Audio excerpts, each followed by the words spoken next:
should do. All right, so let me go ahead and start this then.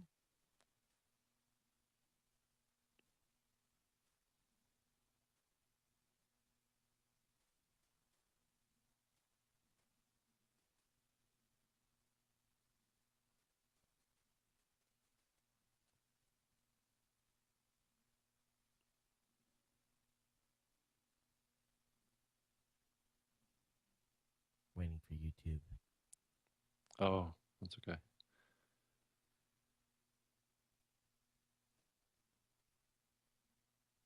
Good morning, everyone, and welcome to the new media show. I'm here with Rob Greenlee, my co-host, and as you can see, the upper square is empty. Our guest today, Rick Calvert, either has been delayed or we've missed an appointment or something. But irregardless, it's just you and I this morning, Rob. At least for the time being. Good morning. Well, it's great to be here. Sunday morning, gray in Seattle, but the sun is coming. Yes, it is, and I I see a new lower third there, sir. yes, there is. And actually, I've got to make a few tweaks to it. But a new lower third, I thought it was actually, I did a little contest on my other show to ask my listeners to submit their ideas. And one of our listeners, Sam Garcia out of Albuquerque, New Mexico, sent that in. So, yes, we have an official new lower third. So exciting. Yes, that is. It looks good. Yeah, absolutely. So, one thing I have to start this right off and talk about, Rob, is the Chromecast announcement earlier in the week. And matter of fact, let me grab something here. I was Johnny right on the spot and ordered one and basically got this thing already. And I've been doing some experiments. Typically, this is what it looks like, just a little itty bitty fob with a Yeah. PowerPoint in the back so that you have to hook it up to power. And then you can hook it up to your set or basically put it into a brick. But I thought to myself, okay, I got it working on my TV. Now can I run it through one of my converters? I have some Blackmagic Design HDMI to SDI converters because I'm thinking, Mhm. oh, maybe I can put this right up on the Yeah. screen. And no. It the doesn't work that way. Yeah. the Blackmagic Design box does not like this stob. So I've got the some engineer friends of mine who are all getting them. They're going to tell me they've got like assortments of those little bricks like I have, and they're going to tell me which manufacturer. Sometimes it's just finding the right manufacturer because maybe it's looking for some signal or something in there. But um, my first experience with this thing was immediately had it on my television set. Television was like boom. I mean, it took like a minute and a half to set it up, and then immediately, of course, you got to have the latest browser from Chrome version 28, and then you have to have. I think on my Chromebook it came pre-installed, but I think on my laptop I had to actually add the extension. But long story short, the um, what I was able to do is go right to my website. And the Gadget Professor had just posted an episode. I pressed play on his show, and then I went up and select Chromecast, and it transferred immediately to my television, and I could watch in living color, full 1920 by 1080, the Gadget Professor on my big screen. And I mean, it was like basically a two-step play and then send to Chromecast. So it works for podcasting. Yeah. Yeah. I think it's great that such a simple device can be used across so many tablets and phones and all this stuff like that. I think it's really a a breakthrough of sorts. Though truth be told, that technology of screen sharing and stuff has been around for a long time, and other companies, Apple and Microsoft, and have been plowing the way for that kind of technology for quite a while now. But it looks like that this Chromecast is an elegant solution that's certainly inexpensive. I think the inexpensive part is the probably the most important part. Yeah. With the cost being the way it is, I think, what have I got in this? 35 bucks, so, but, Yeah. if you think about what the price line, you look at a Roku, $100, Apple TV, 100 bucks, this $35, and it works across all platforms. And I think it's going to be there's going to be some growth pains, but uh, I think the key here where they've really done well, at least the initial introduction to this, is, all platforms. You can be on your iOS, um, you can be on your Chromebook, you can be on your Android. I Yeah. don't know if it'll ever come to Windows Phone, but Yeah. it It's not. It's well. It's in Windows. So if you have a tablet, right, on like a Windows 8 tablet, it'll work with it. It's just Windows Phone piece. They yeah, haven't built an app for yeah. that. And I'm sure someone will do it because they released all the API and SDKs on how to make it talk to everything. So someone will get it jury rigged up. But Yeah.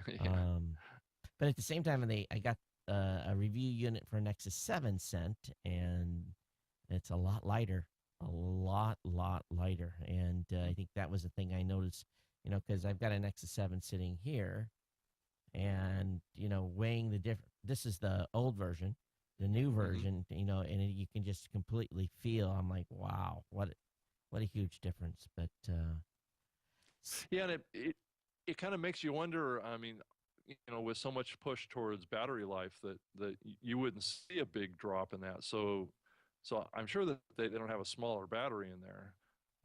So that means that they've cut down on the thickness and the weight of other components. yeah, potentially, yeah. But here's the thing: it's got a much beefier screen, Hmm. from a pixel standpoint, Yeah, and that's right.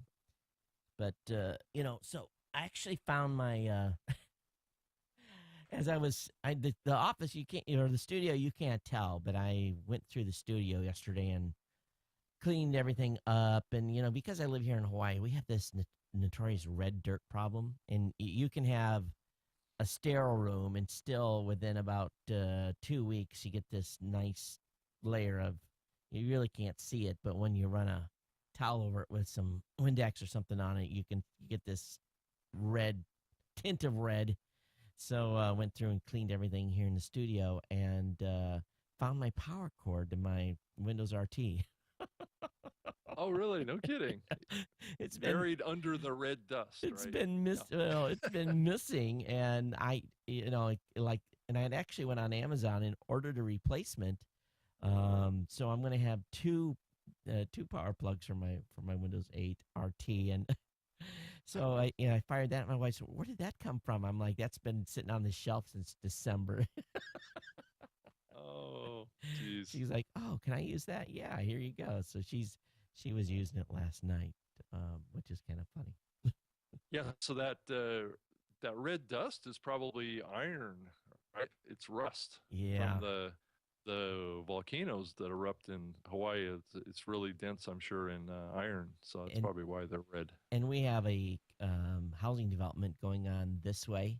so we end up getting, and when we first moved in here, it was really bad because the housing development was just across the street, Yep. and now it's like 100 times better than what it was. I mean, before it was horrible, but it's still, it permeates everything. So Yeah. you had a family reunion yesterday with the Greenlee clan, I guess, for a better word. Yeah. That's true. We How did how did actually out on the deck. Actually, I live streamed it through my drop cam, the whole event. So, there's relatives around the country that couldn't actually make it, but they could virtually attend. Well, that's cool. Do you have a little chat room set up for them where they can make comments, or? No, I didn't. No, I didn't actually, and I had the audio part of it turned off. So Oh, so if you're talking about someone, they couldn't hear you, yeah. yeah, exactly. Yeah. So I had a little bit of new media going on in my Greenlee reunion yesterday. That's funny. I had uh, my wife has a friend, and she has a son who basically is um, confined to a bed and requires 24/7 health Mm, care. And mm, she's getting ready to move to Japan and take her sons with her, and they've got, for I guess for a better word, they have better long-term care in Japan. She can get him hospitalized and basically um, in a facility that can take care of him, so she doesn't have to be there 12 hours a day.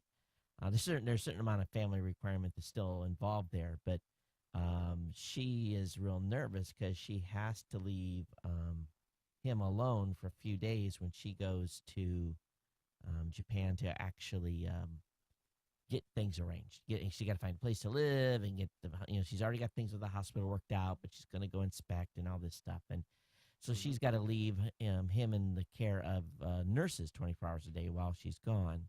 And she's got one regular full time nurse that she loves, and she's basically not worried about. But this other nurse is coming in, she really doesn't know. So Hmm. um, she's not really super technically inclined. So she asked my wife, can I set up a camera or something so I can check Hmm. in on him? And I had a couple of extra ones. So I took her over a D-Link um, camera that basically Hmm. will stream 24/7 for her and take pictures. And we got that set up for actually last week. And so she's off to Japan, I think tomorrow, and she'll have her camera Oh, up. So all our girlfriends are going to run watch. They're basically going to, take turns and checking in during the times like she would be sleeping or something like that. So sure. it's kind of one of these, there's not a lot you can do besides, call the house and ask what's going on. But I guess it's kind of cool that you're able to do this these days. Yeah, it is. I think, and it's going to become more and more useful in a lot of things. I mean, for security, I know there was a big news story here in the Seattle area or on the mainland anyway about some woman that was on vacation and had like three or four drop cams around her house, and she was able to, since the this whole drop cam, it's kind of like a DVR. It actually records all your video. She found this burglar was in her house robbing her, Oh, and he didn't notice that the camera was there pointing at him, and so he was like almost like looking right into the camera, and all she did nice. was take a screenshot and send it to the police, and had this guy arrested within like a couple of hours. That's So awesome. Some of yeah. those will send an alert when they see movement. Some of them will Yeah, well, actually. that's exactly what this does. I mean, if you, well, it actually will record or give you a little mark in a timeline that something happened on the screen. So you can scroll back through the DVR recording and find all of the points where there was movement on the screen. We had So, we had a. I've got security cameras here. I think the yeah, to- I think you mentioned that the before. total's like Yeah. 18 or something like that. Anyway, so Hmm. they're everywhere. And we had our yard guy that is no longer employed by us. Um, he was at the house several months ago and working on the place while we were gone. And we saw a couple of actions that basically the neighbor alerted me, and I went back and looked at the security cameras. And basically, he had done some things that made me a little bit weary. So he is no longer in our service. And basically because of the what we observed on the cameras. And it's kind of funny because when someone comes up with the delivery guys and stuff, that's all normal. But we have a Seventh Day Adventist that's not Seventh Day. It's the Mormons. They're close. Hmm. They have a The Latter-day Saints. Yeah. yeah. So the LSE, yeah, they have a tabernacle or whatever they called it close to us. So there's always the two that are on there rounds are always it's funny they're very cognizant of those cameras. They kind of you can see them looking at the cameras whenever they approach the house. And it is funny too when people realize that there's cameras that there's a different many times they won't come through the gate where they would have before. So it's kind of fun to watch the reactions on replay. Well, I think it's pretty safe to say that we're coming into a time when everything is being watched and recorded and on video, and it's quite a different time. I know that's been going on in Europe for a long time. I know in London, there's probably more cameras in London than anywhere else in the world, right? Yeah. So, so and I also been playing around this week with Elite Motion. Oh, how'd that work out? It's been okay. I think you have to have a pretty powerful computer, a pretty new computer to really take advantage of all of the functions of it. Uh-huh. Um, yeah, I have an older desktop PC that I'm using here, but it's a four core kind of system. But really, I think to get the best kind of performance out of it, you need to have probably a Core i7. Really? Yeah, It I uses think that much that's the juice, huh? best thing. Yeah, yeah, and it's capable of running USB 3, so that'll actually give you, a lot more throughput of data going back and forth to this thing. Do they Um, do they actually have USB 3 computers out now?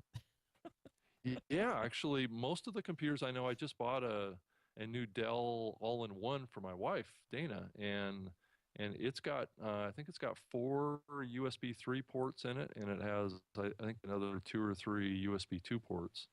Yeah, I don't even know why they put USB 2 ports on them anymore because the USB 3 ports are backwards compatible. So, but I guess they still do that. But I've been playing around with it's called Touchless, which is a app that Elite Motion made um, that will work with Windows to make the Windows UI kind of usable with gestures. Gotcha. So, and it's still really early for that.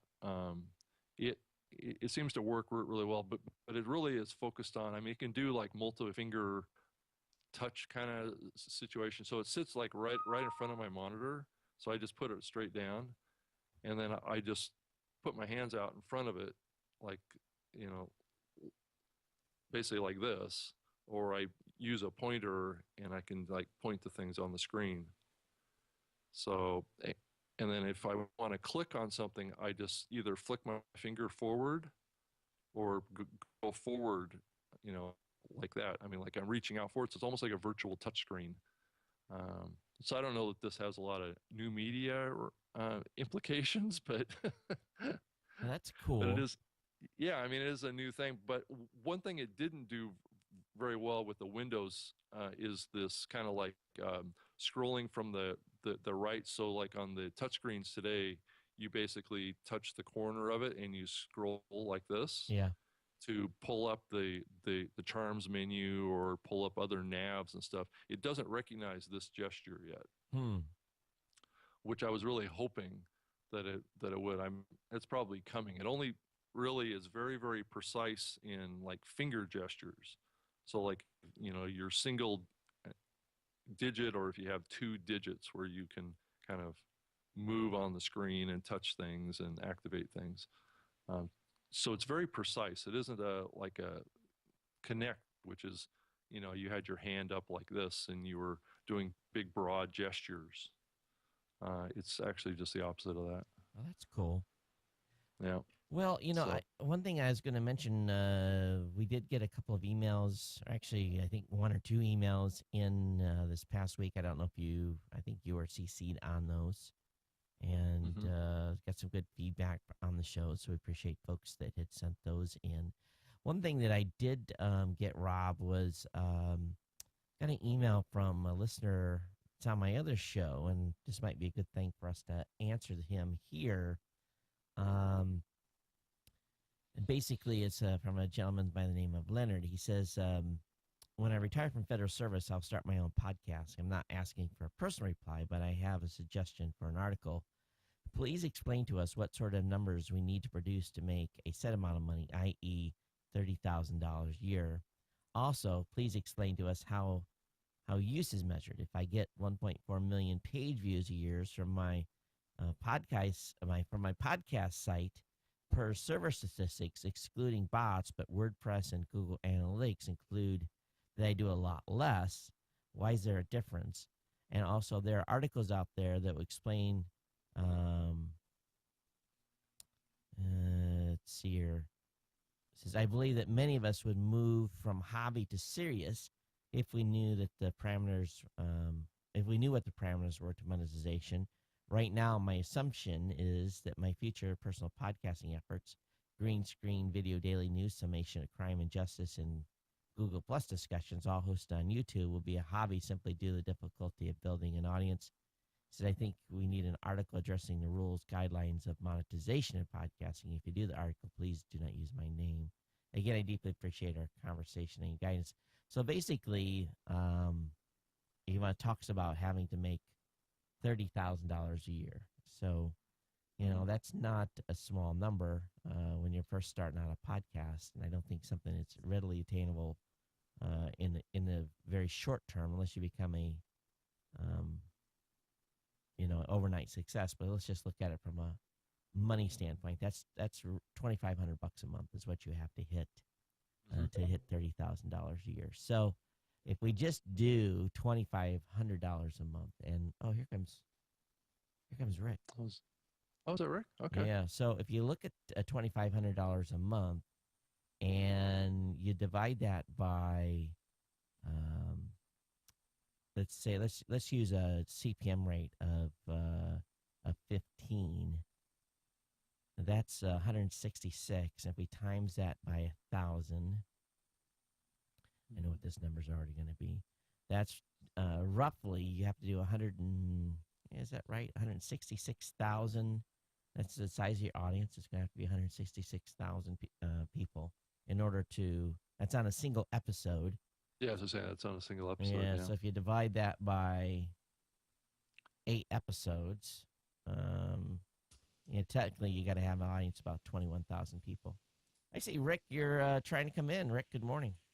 Hey guys, so Hey, sorry. Rick. That's okay. Yeah, we've been just talking about other new media stuff going on, like the Chromecast and things like that. So it's been good. But Gotcha. it's good to have you on. Yeah.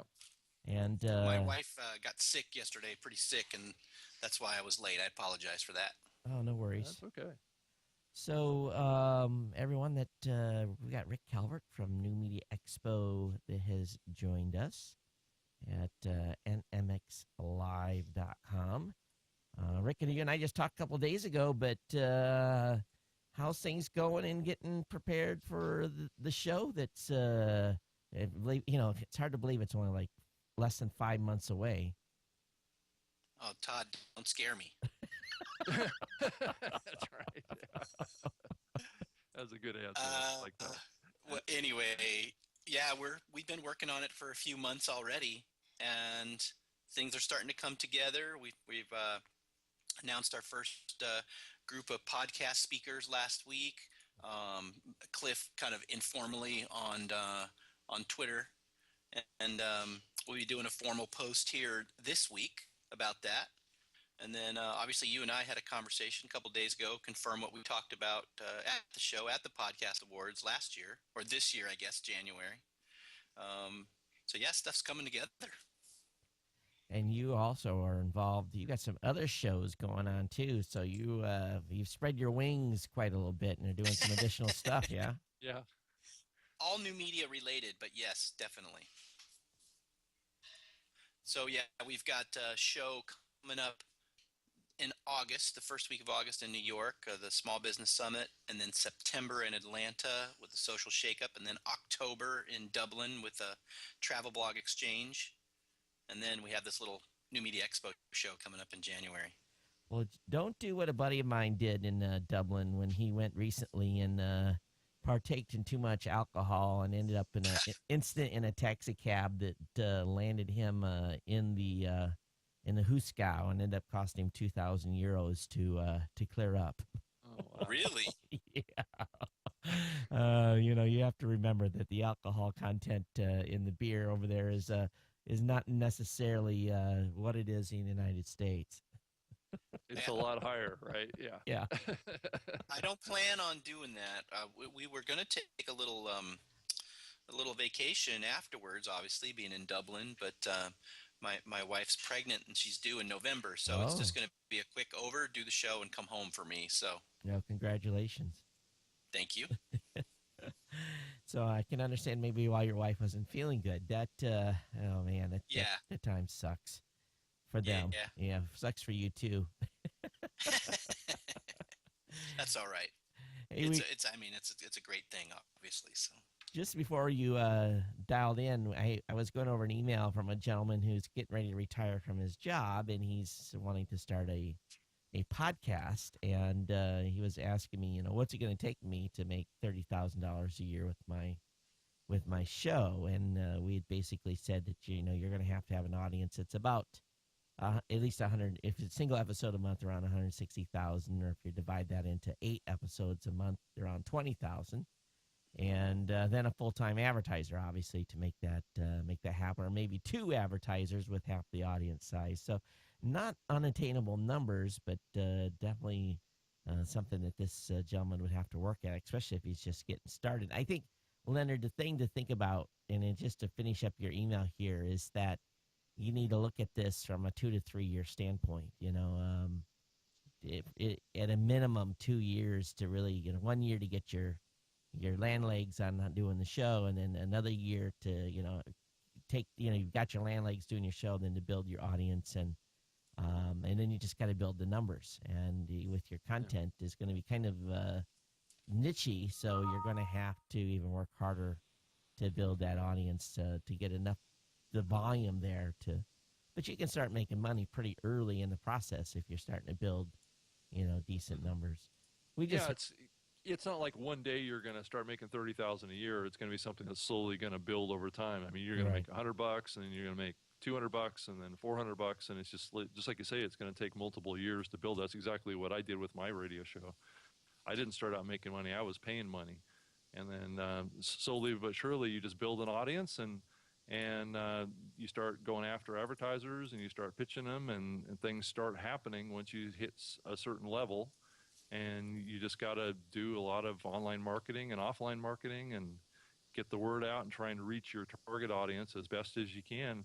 There's no guarantee you're ever going to get 160,000, but you may get 50, 60, 70,000, and that may be enough to spark a higher CPM too than maybe what we're thinking. So I think the opportunity is there for anybody to actually do this. It's just how committed. You have to think of it as just like a regular business.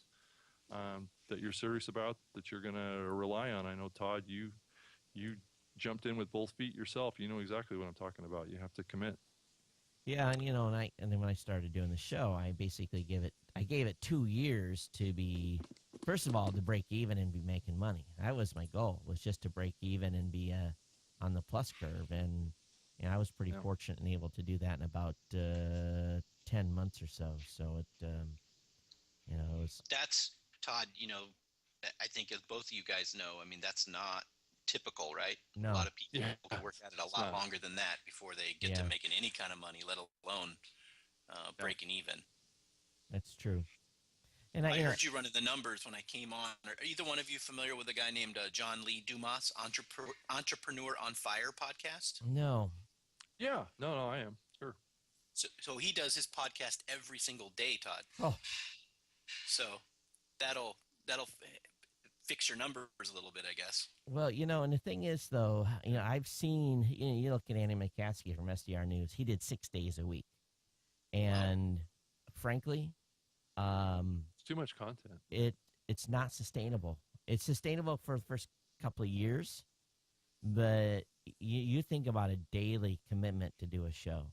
That, if I had any advice to somebody trying to do that, don't be afraid to call uncle when you need to scale back.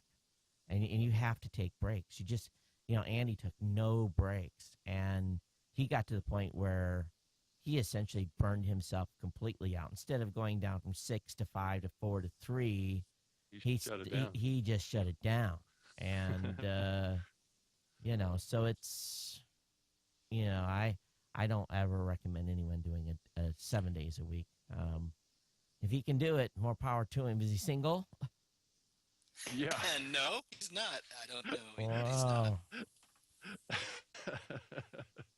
Well, if he's like the guy that we talked to last week, who basically said that he was spending as much 2 times the amount of time editing as he was recording.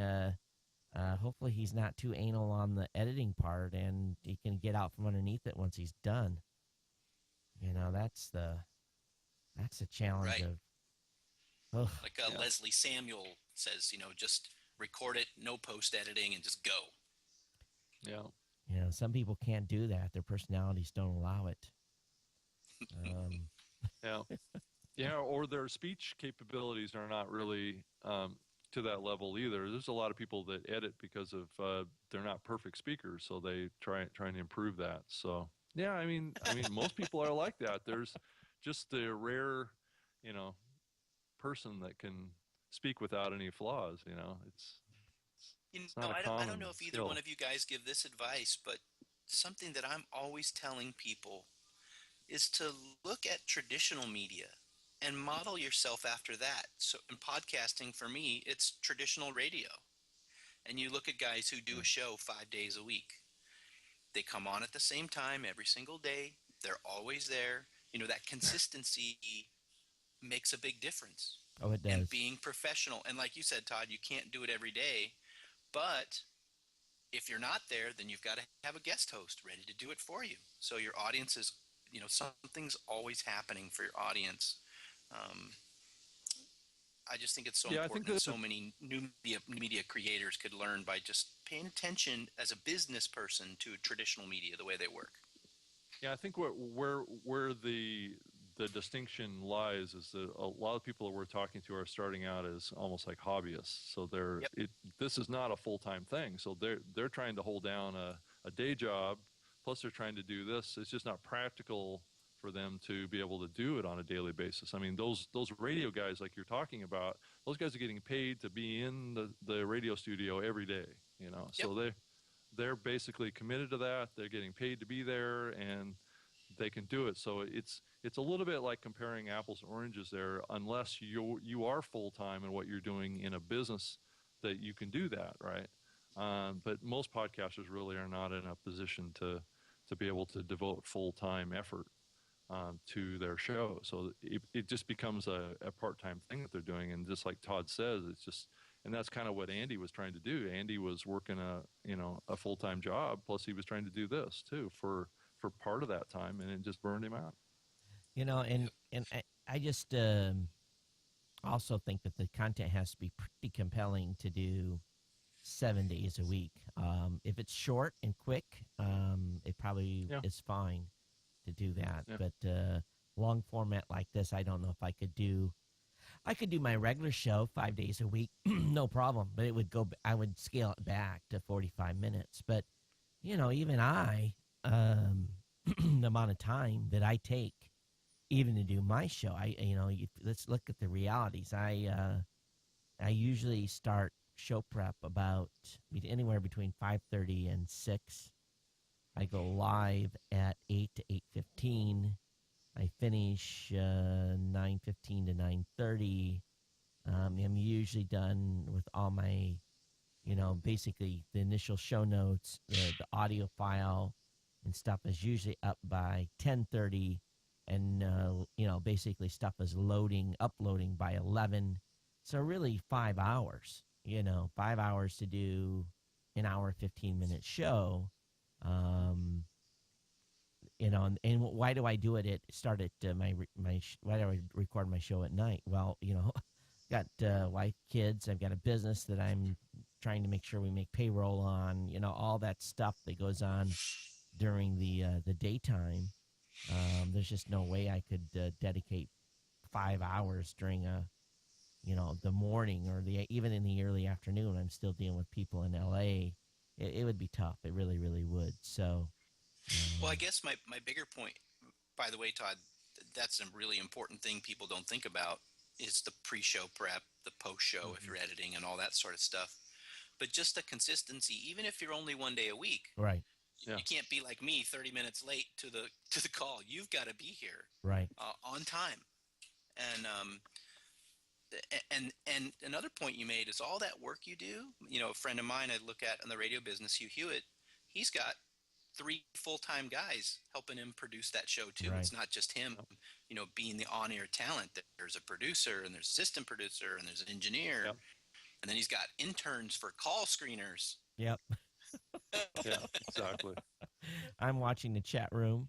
I'm doing the switching, making sure the audio recording is going, make sure YouTube's still live. Yeah, it's you become a one thing I will say is if a content creator is doing video though, it makes I really in doing the live part I think is for me it really made me step up to the next level because I was getting lazy, and when you are live you have to have a little bit more show prep and you're forced to get better, forced to get better over time. So, one thing I wanted to, we talked a little bit about it before you came on, Rick, but the announcement about the Chromecast this week. Any thoughts on what Google announced?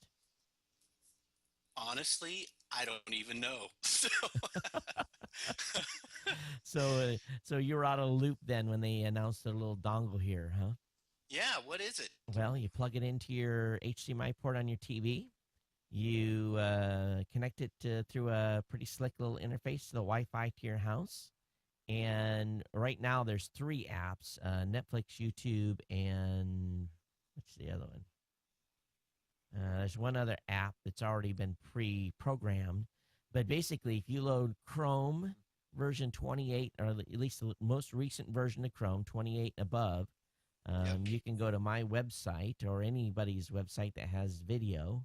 You can start playing the video, and there's a little tab in the right-hand corner of Chrome that says Send to Chromecast, and you send it to Chromecast via Wi-Fi, and basically you can watch the video full screen on your television and keep on surfing the internet with your laptop. Awesome.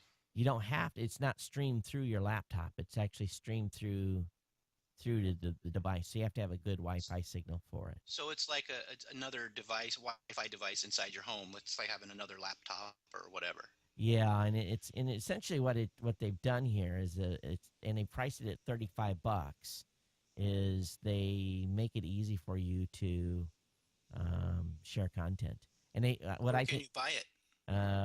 Amazon, you can do it through the Play Store. I think they're sold out. I think they sold 1,000,007 units in 2 days. Yeah, they had it in Best Buy, but the inventory lasted only a couple of days, and they're out of stock even at Best Buy now. So I'm guessing you'll be able to get it at Radio Shack and any kind of normal electronics store. Yeah, I think eventually they'll. Yeah. My first impression, awesome for new media content creators. Yeah, and, we were just watched a marathon of Orange is the New Black yesterday. Everybody's been talking about it, and we watched like 7 episodes yesterday.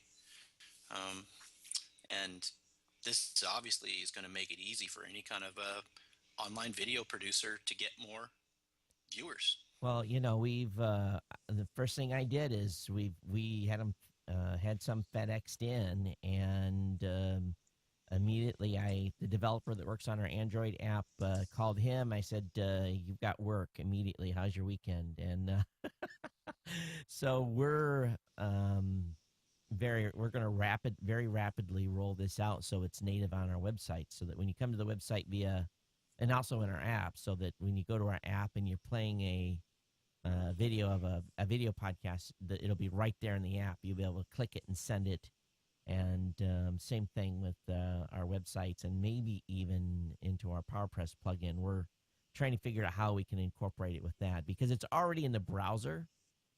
So you really don't need to do it's if you have a video on your website, it's already ready to go. So long as you're using Chrome, that's the key there. But I think their win point on this is the $35 price tag. Yeah. So will this, you guys think, eliminate things like the Roku box and stuff like that? I think it'll compete. With them. It may not completely, because the Roku's got 400 channels or something like that. I think it'll compete. We'll see. And what's interesting is Google's going to continue the Google TV, so there's going to sell the Google TV and this. So what do you think? Do you think they weren't getting as much traction, Rob, with their Google TV, and they had to do something in the? No, I think it's a completely different product category. I think what this Chromecast is doing is competing directly with AirPlay, Yeah. and it's competing also with the the the whole glass application that's part of Xbox. That can do a screen share, so you can control. It's like this second screen TV experience is really what they're playing into here. It's being able to use your tablet or your phone to be your remote control for your TV, but it's not a complete solution though. If you really think about the Roku and Xbox One and the Google TV are more complete television experiences. This is just to be able to connect to your web content via your tablet and things like that. I don't know that they've made deep connections to other controls around TV function yet. And I think that that's what the Google TV is trying to accomplish, is trying to blend the broadcast TV part with, because I believe that there's some limitations on being able to, I'm not sure. I mean, this is an area I haven't heard anybody talk about is places like Hulu and places like other apps that are out there that are making available on-demand TV content from the big studios. If there's some way to be able to get content through this device from those folks, I don't believe that's the case. I think those are being locked out. No, you go to Hulu right on your laptop and play it. I was. Did you? Oh yeah, you just basically you start the Hulu video and then you just send a Chromecast, and this acts as a browser, and it basically takes over the function. But you don't see the browser; you just see the video. You can send the browser to air, but it's really designed to. But only apps that have the SDK built into them No. on your tablet or No. your phone are capable of using this, right? No, you just have to have Chrome. And okay, Chrome on your device, or where does Chrome live? Chrome lives on your device. Yeah. Okay. On your laptop, so you have to have laptop. Either playing the content through the web in Chrome, okay, right. and that'll push it out. So all those folks that have Hulu accounts and things like that, they can push it as long as they're displaying that content in the browser on their device. The only way they could block it is to block Chrome. They'd have to block the entire browser, and I don't think that Hulu and the rest of those HBO folks are going to block the entire browser. And it looks, we're already digging deep. Okay, what does this thing smell like? Can I tell that it's coming from Chromecast in the header information? And I'm not going to reveal the secret sauce, but they will have a very tough time blocking this if they try to block it. So Todd, as a content creator, can you tell that people are viewing the content via the Chromecast device? We think so. Angelo's still digging, and if not, though, when we put if we cannot, there's ways that we can. How should we say it? In the actual browser, we can actually basically when that command is called, there's some stuff we can do in our stat system. We think to basically drop a flag and said this person initiated a Chromecast call. That's something we want to embed in PowerPress. That way we can get the metric data off this to see how many people are actually going to watch or listen. So when did you get that in your hand? I got this here, FedEx delivered it Friday. Yeah, it was just announced, I think, on Tuesday or something like that. Yeah. Angelo got one on Thursday, and I had said, "Why did you order one?" And he had actually went and ordered two more so that we would have. And I ordered three personally. Here's what was was this living room, bedroom, and then studio. So what I want to do with it is, and what I already tried, is because I love the way they did. When you want to look at the browser, you can still do that. You can send the browser window to your TV. But what I want, and they made it really slick. They take the header data off. You don't see your tabs. You don't see the command line. You don't see any of this stuff. All you see is just the body of the browser and a nice little motif around it. And it looks really good. And I thought, man, this will be perfect. I could simulcast my screen while I'm doing my show on this and then use it as a regular video input to be able to switch in like I switch in that one right there. The only difference is it has the nice motif. And on this one, this video, or I'm using IVGA from NewTek on this, but I could crop this where that header information isn't seen, but then it would scale funny. So, but I couldn't get the Black Magic Box to talk to this. So that is going to be a work in progress. Todd, so does it, I got the impression from the Google presentation, because actually I watched it on my tablet, that once you hit that button to do a screen share with your television, that it automatically switches HDMI ports? That I don't know. I think I saw it. I think they said that when you click play. So let's say you're watching broadcast TV with your cable connection. I believe that they have hooks in there that once you click play on this Chromecast, it'll automatically switch HDMI ports to the Chromecast. Well, I'll be looking at that this morning then. I didn't even attempt that. So you're saying, Rob, that you won't have to go and change that input on your remote for your TV then? Yep, exactly. That's that great. I think is if that is the case, that is the innovation of this, is that ability right there. So there's a couple of things here that are super important, I think, for content creators. Number one, it's so cheap, so anybody can buy it. Yep. Number two, if what Rob just said is true, it removes this kind of technology hurdle that prevents, an average user. We all get caught in the bubble of geekdom sometimes and forget. Some people don't know how to change the input on their television. Yep. This is going to make people consume more online content, no doubt about it. And it will lead them down that path. Rob, you said, it doesn't compete so much with Roku or maybe even the Google TV. But once they've experienced this, they'll say, wait a minute, I can get a Google TV box and I can see even more stuff or do even more fun things. It's leading people down that path.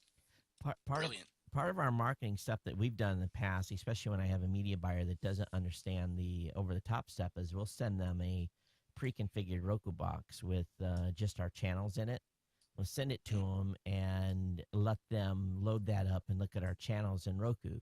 This could allow us to just send one of these and a link to our app, and they could basically plug this in, load our app, and once we get the hooks in, which we'll have as soon as the coder gets done with it, and he's programming right now, once that's done, then all they have to do is just send to Sendacast, or send to Chromecast, excuse me.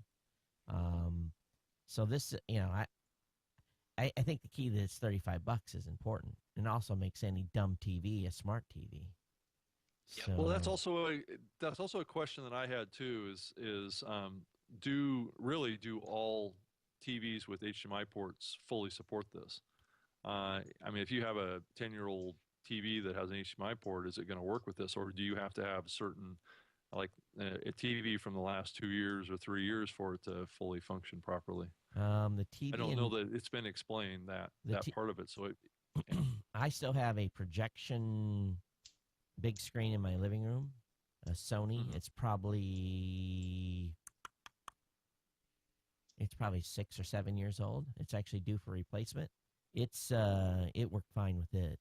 It worked fine. Good. Yeah, but I loaded the HDMI port. I didn't have it on a different channel, so we'll see if it's. Now, one thing I did notice is that my Samsung in my bedroom, which is newer, recognized it. Actually came up it actually showed us as an icon as Chromecast in the actual lineup of inputs, which was I thought was interesting. Now my big screen, it was older. All it was just it was just it doesn't have that fancy stuff on the screen, so it just showed up as it was just a normal input. I had to switch it to the input. So yeah, so we'll see how this works. I have out. another question, guys. I'm sorry. So this is a HDMI device? Because it looks like a USB on their It's website. HDMI.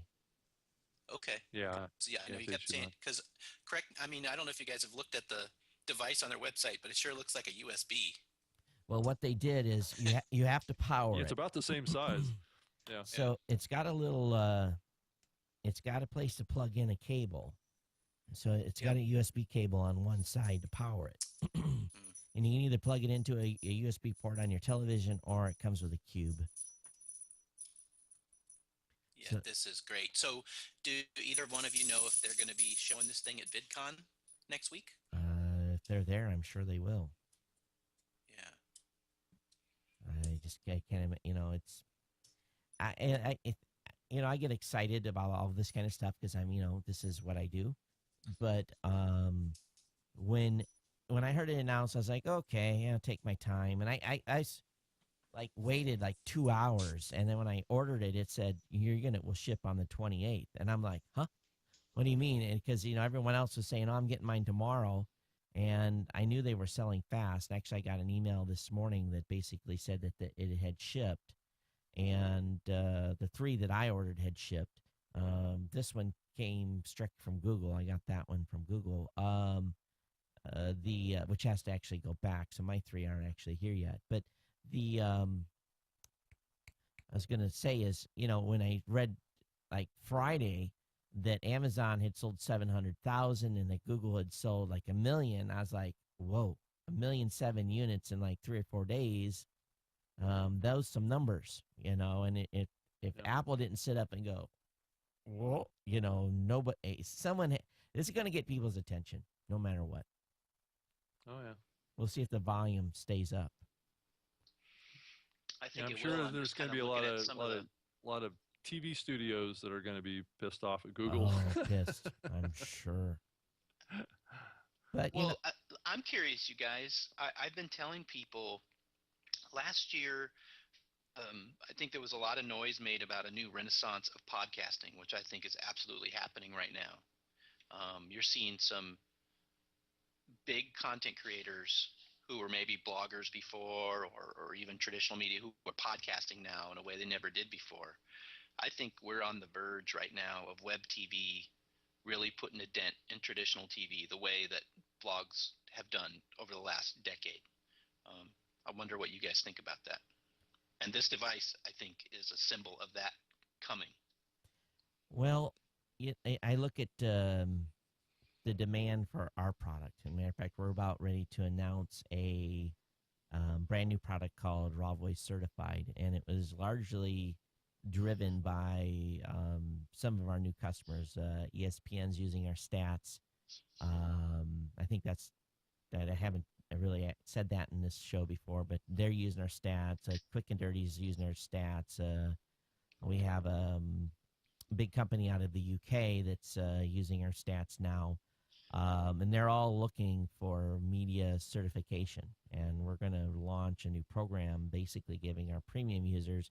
We feel confident enough now with 8 years of data, 7, 8 years of data, that we can actually put basically put company on risk to say that, yes, this data is certified. We stand behind it. If you need an affidavit to prove that your numbers are correct, we'll issue that. Basically, we are going to go large and basically say, we have high confidence in our data, which we do, and provide a certification for them. And because what we're finding is that there's the companies that we're working with are finding that their media buyers are raising a standard, having a higher level standard in the data reporting that they're getting, and more transparency. And usually that's an indication, at least to me, on a transparency standpoint, being able to log in and look at, where a show's delivering on a specific day is going to be very critical for media buyers as they're trying to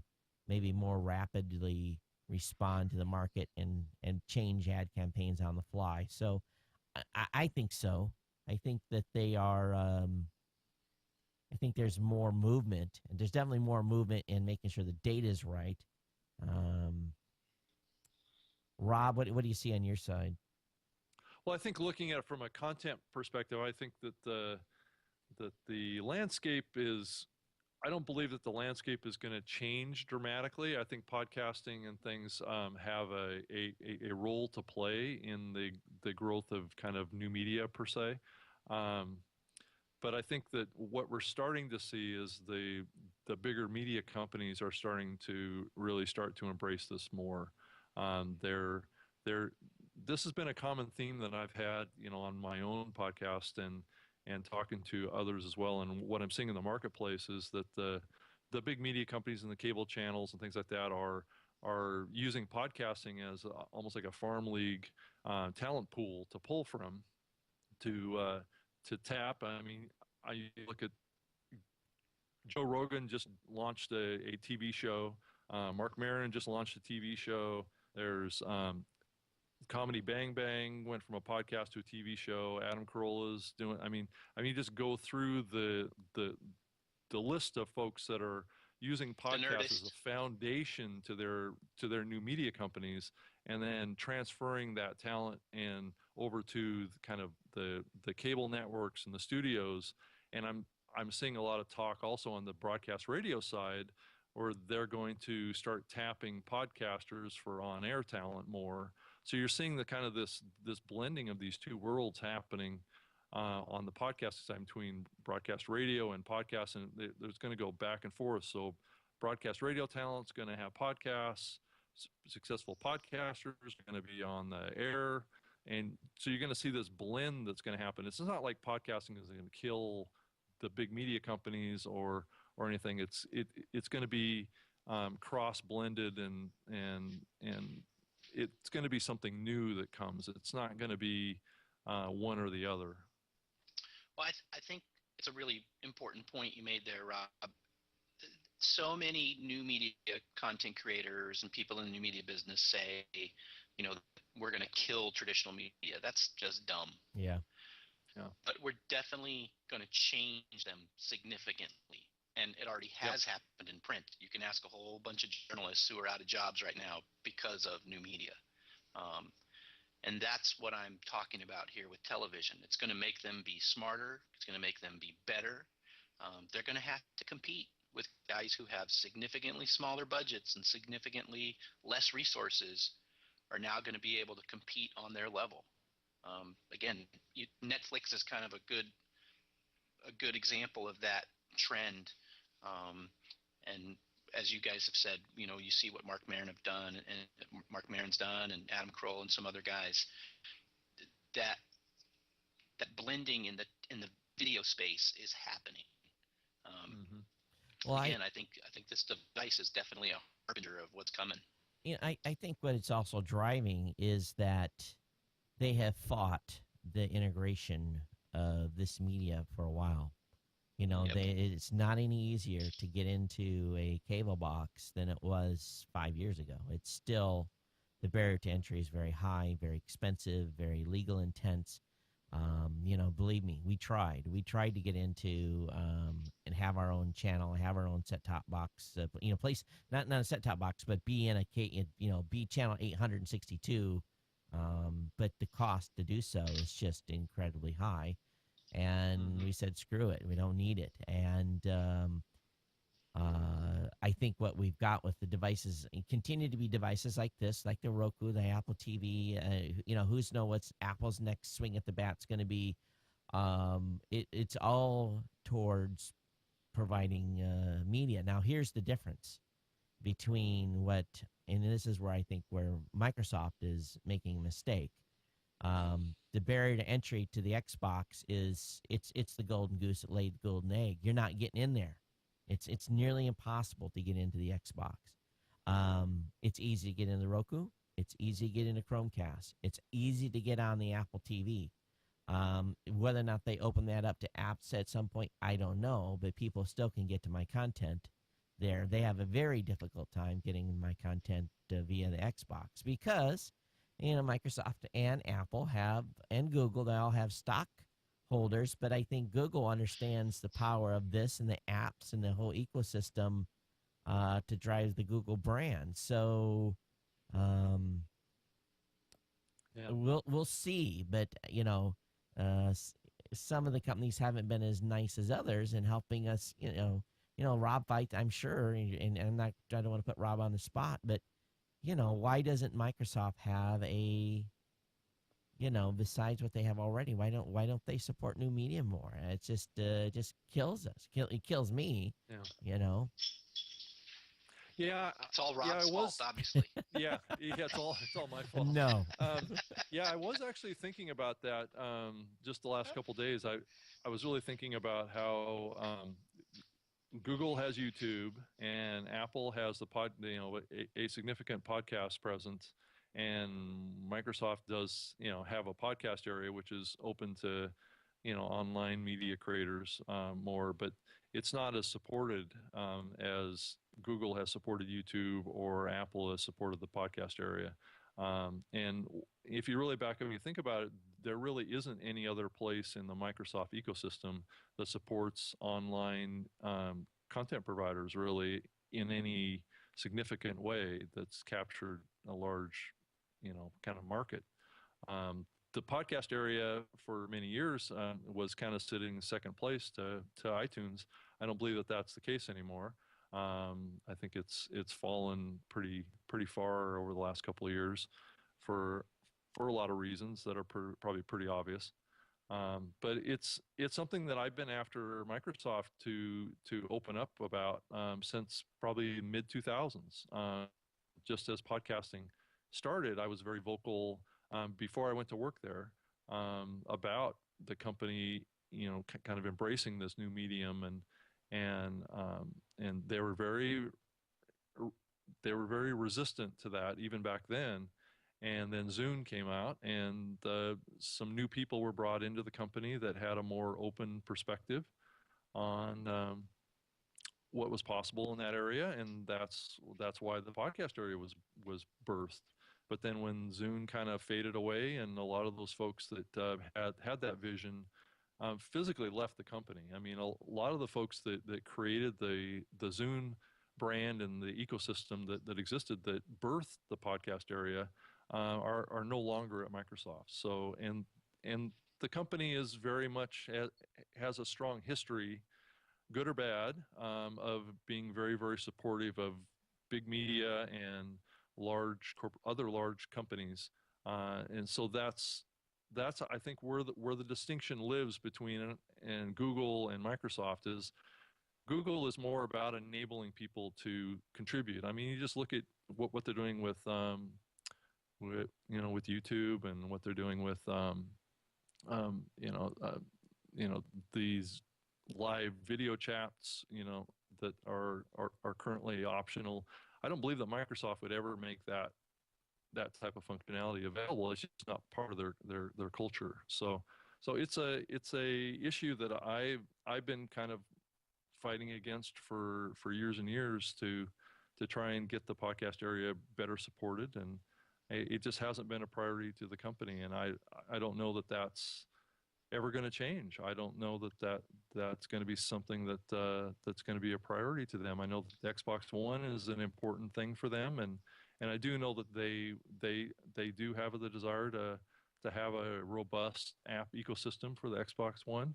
How far that goes, and what the developer APIs are, and the SDK looks like that can enable easily porting apps between Windows 8, Windows Phone, and Xbox, I think is still a question mark, and I don't really know the answer to it anyway.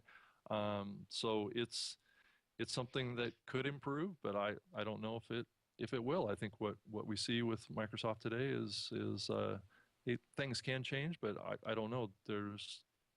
It's certainly not a guarantee that it will change. Hey, Rick. Yes. I think that's the headline that says it all. I don't know if you can see that. 1 billion podcast subscriptions. Yeah.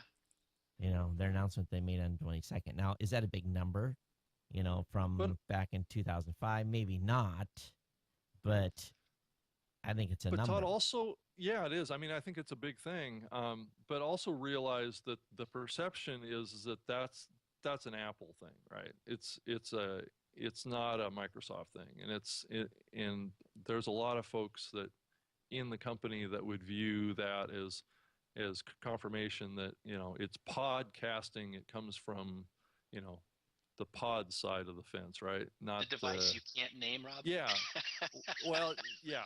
Well, it's that's kind of I think what we're up against But is it's the the problem though is people are all need to get over this hang up on this name. It's the name. It's what the community Todd, call the content.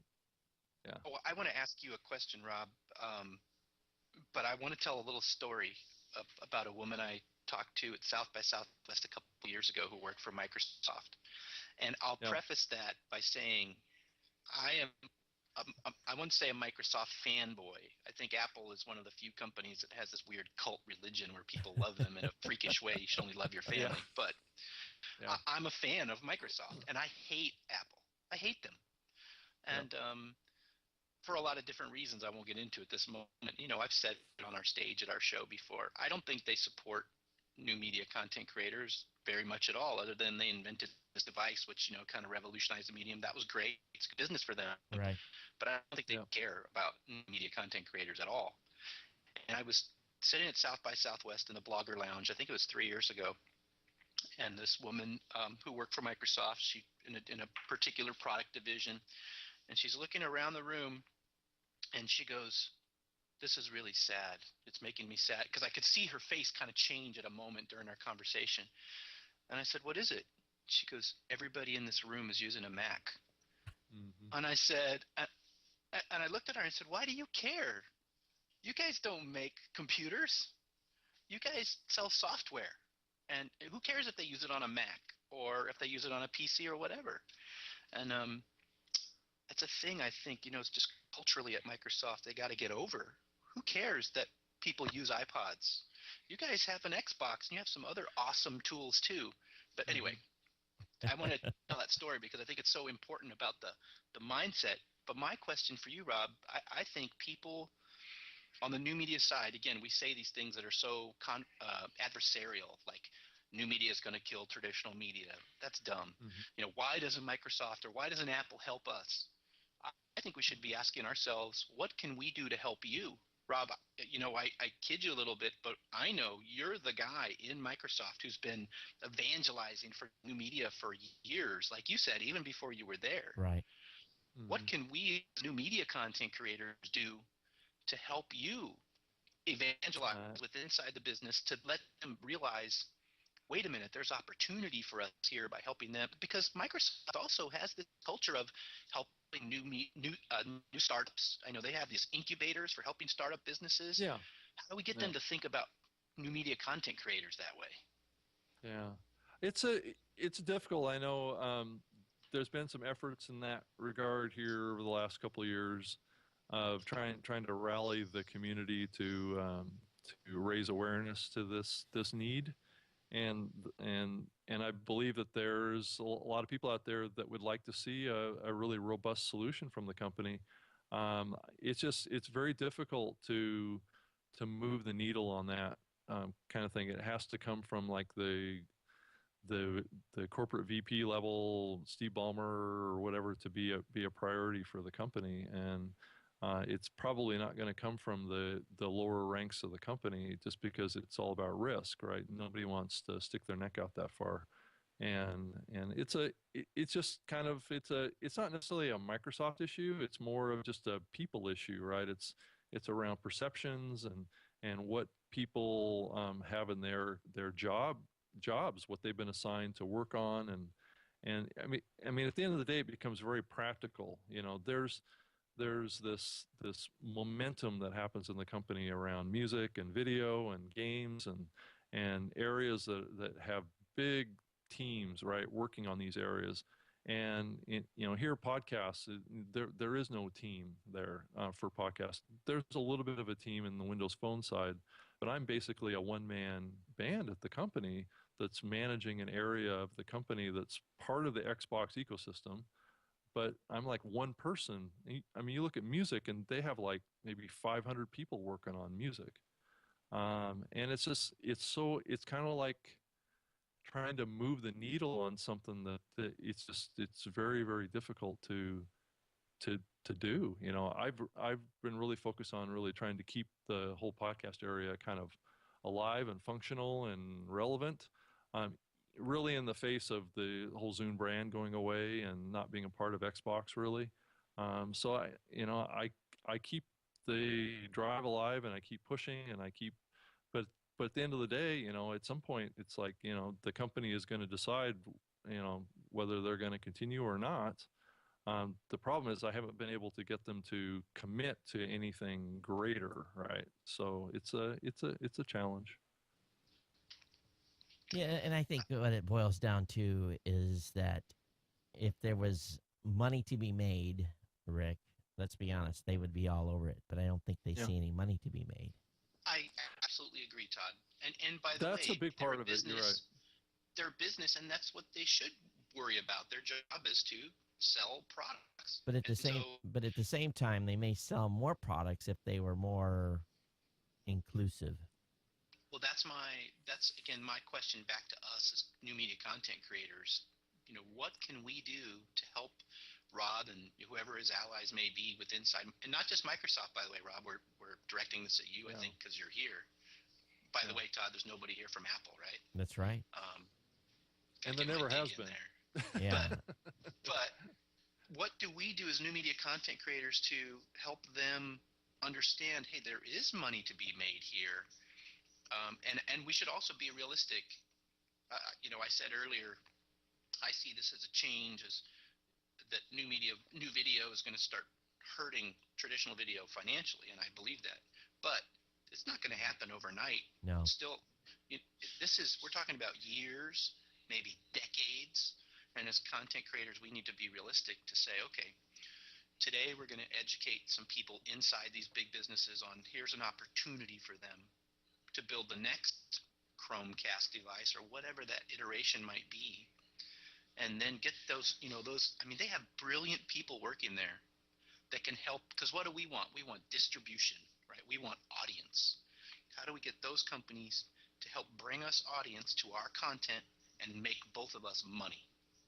And Well, Rick, I think, I mean, one piece of what you're saying, I mean, it's, you would think that these areas would be very kind of user driven, right? So you have what people want is what these companies will build for us.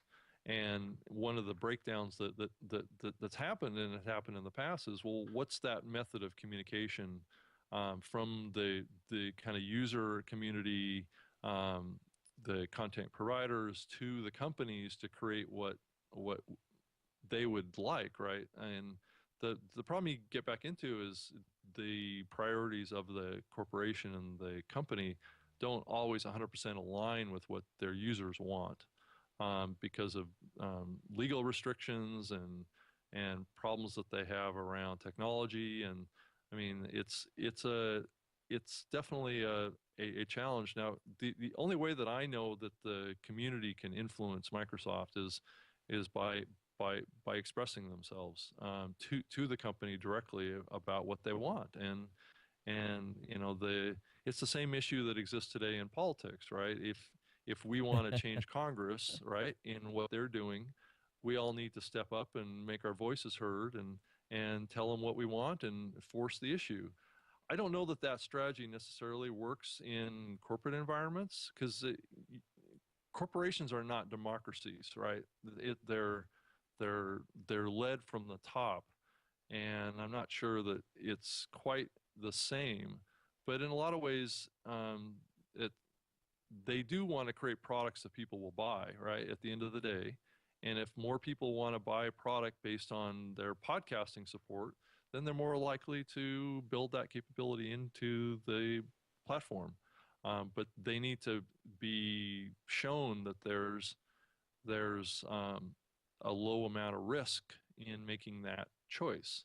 And the only way that they can have a lower amount of risk is to have a popular uprising that tells them that, yeah, we'll buy Windows phones if it has podcast support.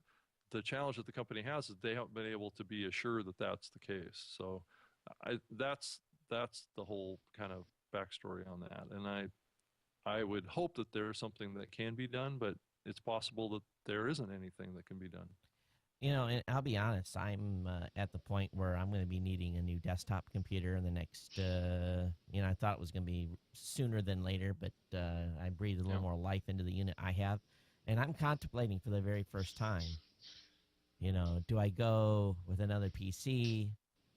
Definitely not Windows 8, but I go with another Windows PC with Windows 7, or do I go with a Mac? And if you'd have told, if someone had told me 5 years ago that I'd been contemplating buying a Mac, I'd have told them they were out of their mind. Um, because Well, guys, yeah, Todd. I mean, keep in mind when Windows 8.1 comes out, things are going to get a lot better. The operating system is going to have fixes for most of the issues that people have had. So I think it's going to get a lot better, and I think the next version of Windows will steadily get better. But I mean, it's a valid question, right? Where do you go if you don't use Windows? Do you go to Mac, or do you? I mean, there's really only two choices, I think, yeah. right? And so in really and if I look at how I'm doing stuff today, really the only thing that I heavy lift on my computer anymore is video editing. And where do I do my video editing? On a Mac. Everything else is in the cloud. Yeah. And I can run Microsoft Office on a Mac. I don't have to run it on a PC. So that's my dilemma. I'll probably end up ultimately going with a PC just because it's the thing I'm most familiar to. But I got an even mix here in the studio of Windows and Macs, and I don't know. I as a new media creator, I'm torn because I feel like, quite honestly, I feel that I'm the ugly stepchild to Microsoft. I don't think they respect us, and I think that they have basically thumbed their nose, and because they got their asses bent because it was called podcast, they can't get over it, and I don't know, maybe I'm wrong, and Rob, it's not fair to you. I know you've been working hard behind the scenes, but it just drives me crazy that they have not. We are how far along are we now? I know. 2004. We are, we're fast approaching 10 years in the space. It's Yeah. still called podcast. Get over it. Get over it and get Yeah. on with it. Well, I think if you look at what they actually did, they did name it podcast. So it isn't like they like tried to turn it into Zoomcast or Right, some right, other right. stupid name. So they did support it. I guess what the challenge is that is it a billion-dollar business? And it's not. But the truth of the matter is neither is music. Music is not a billion-dollar business either to the No, company. It's no. actually typically has not been a real profitable area for the company. Of course, all content isn't very profitable. The TV side isn't either. But so, I mean, you look at what Apple has done, with iTunes and that kind of stuff, and you can see a model of what works, right? Mostly, it's having all this content ecosystem accessible across all the devices, right? And that's a strategy that I think should be mirrored here. I think it's a proven strategy that works, and so that's what I would hope would happen here over time. But like you say, I mean, people are making decisions, and also, Yep. what's going to happen to Android? Is Android going to become a player in this desktop space ultimately? I mean, you start thinking about these hybrid devices, right? Tablets with keyboards, and as these Android tablets become more and more powerful computers, maybe eventually they start carving away some of that Well, productivity desktop space. I think the television Hard to is say. now the second screen. I see it in my house. The TV is the second screen. Really? Kids are sitting around, they're looking at their smartphones. My wife's with her iPad, and the television is the afterthought. Well, So I'll tell you, Todd. Last night I was watching. I told you we were watching Orange Is the New Black on Netflix. So we're streaming our video, and it was my wife and her two sisters, and every one of us had a mobile device in our hand while we were watching it. right. Every one of us, and none of them are techies. They're not. They don't live in my world. They think I'm nuts with this social media stuff. This is definitely mainstream, and I think you're absolutely right that the television is the second device, which again you go to CES every year. I think you do too, Rob. Yep. You see the TV manufacturers coming out with new products that just are stupid. Nobody wants them. 3D is dead.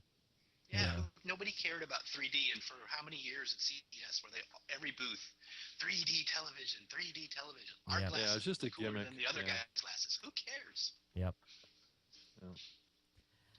Well, I guess it's going to be interesting to see where the space goes. Rick, obviously, they can find a lot about new media, blogging, and web TV at New Media Expo, where content meets commerce. Your dates this year, January 4th to January 6th. And boy, right after the New Year's, hot and heavy. But that date seems to, at some point we're going to get on the calendar's going to change, or we can shift a little bit to the right. But this calendar year's got you right there, hugging the right after New Year's. Yeah. Oh, please hang up the phone.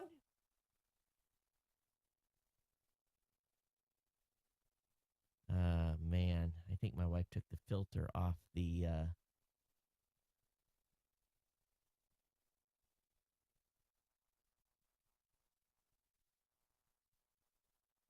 Well, that sucks. Lost them both.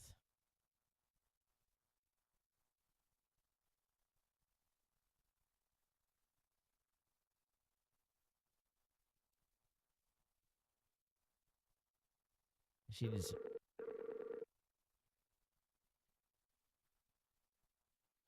I think when the phone rang, I think my wife did some rearranging in the kitchen yesterday. I think she took the filter off the DSL line. And there, Oh, new media I rears see. its head. We're all slaves to the internet. Well, my wife did some rearranging in the kitchen yesterday, and I think she took the DSL filter off the telephone. So as soon as it rang, it dropped you guys. Oh, jeez. Oh man, that sucks. I'm gonna have to go find that thing. Anyway, I was gonna say, Rick, you've got your show January 4th through the 6th.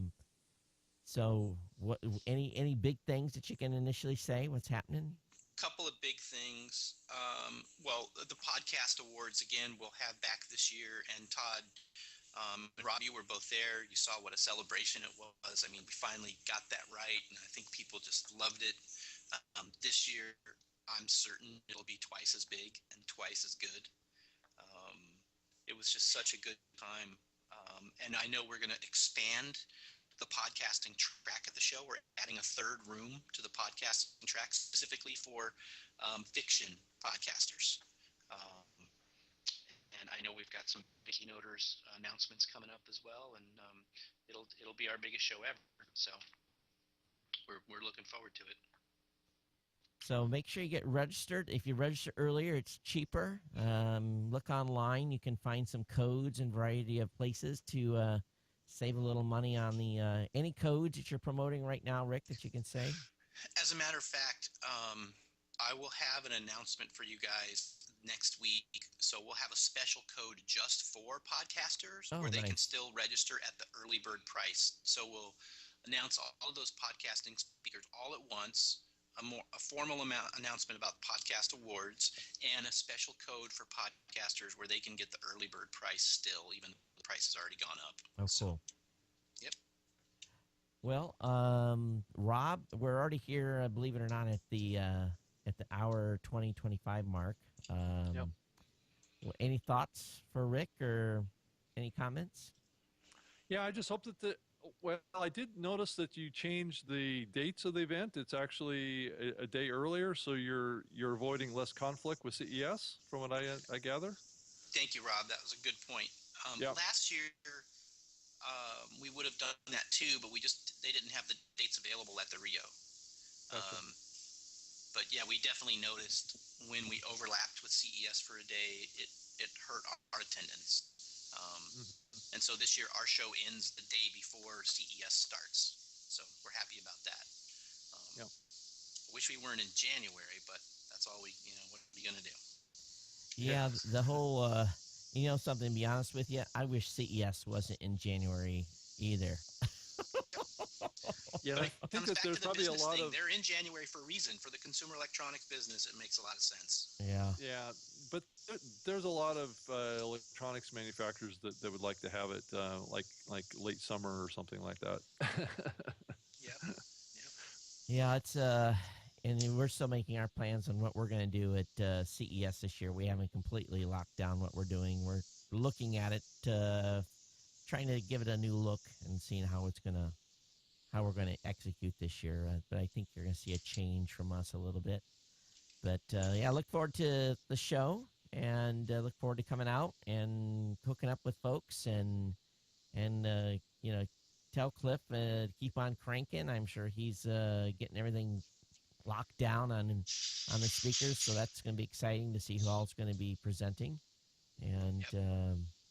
but if you guys have comments on today's show, you can send Rob and I an email. You can either send Rob an email at rob@newmediashow.com or todd@newmediashow.com. Either one of those addresses will work. And this is episode 15. Who we got on tap next week, Rob? I think you've got the schedule already locked down. Yeah, I have Valerie Geller. She's an author and radio industry consultant at beyondpowerfulradio.com and actually at gellermedia.com. And she's just an expert on air talent, kind of like what we were talking about earlier about the transition that's happening with podcasting. This woman goes around and trains talent to be better on air. Talent on radio. So she's going to give us some great tips on how to improve yourself on your podcast as far as being a host and a talent. Well, I'm sure she's going to have fun with us. Yes, that's right. She's having a field day helping us. Yeah, and I can see it now. It's it's gonna be fun. A whole hour of critique will be good. That's the type of guest that you need on all the time from a added value standpoint Yeah. as the host, right? Humble cookie time, right? Is that what it is? Yeah, absolutely. But I just want to give props real quick, and this is completely personally related. My daughter had an event.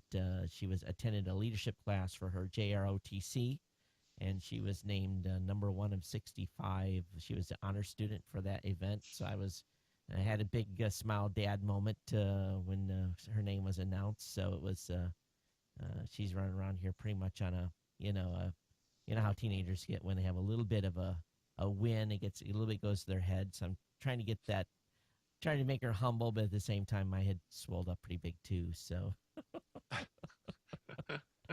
yeah, it was a full week event, and she did really well. So That's great, Todd. anyway, Rick, congratulations on that forthcoming young one. Thank you. And boy, I'll be honest with you, I am glad I am done with diapers. Yeah. I'm glad too. Yeah, I had 2, so they're all in their 20s now. So it's been a long time for diapers for me. So your busy schedule is going to get even busier. I just can't. Yeah. Yeah, yeah, but that's life, and again, it's something we're definitely looking forward to. Outstanding. Oh yeah, it's And always also exciting time. Thank both of you guys. Thanks to you, for the well wishes, but also thank you guys for your support of the show over all these years. I mean, you both have been there, I think, since the very beginning. Yeah. And we really, really appreciate it. So. Well, and we're set to be on a panel at the Expo. I'm gonna moderate the State of Podcasting in 2014 panel. So it's going to be exciting to talk about what's happening in the space there. We can dig into the analytic data again and pull some gems out. Yep. So anyway, everyone else, thanks for being here. Thanks for watching. And again, we'll be back with you next Saturday at 9 a.m. Pacific time. And Rob and I want to thank Rick for coming out today. And until next time, everyone, take care. We'll see you. Aloha. Thanks for having me, guys. Yeah. Thanks. Aloha. Bye. Okay. So are we off? Or are we still live streaming? The live stream's still up. Hang on a second. Okay. on Advantage Stream. We'll see you later. Bye bye.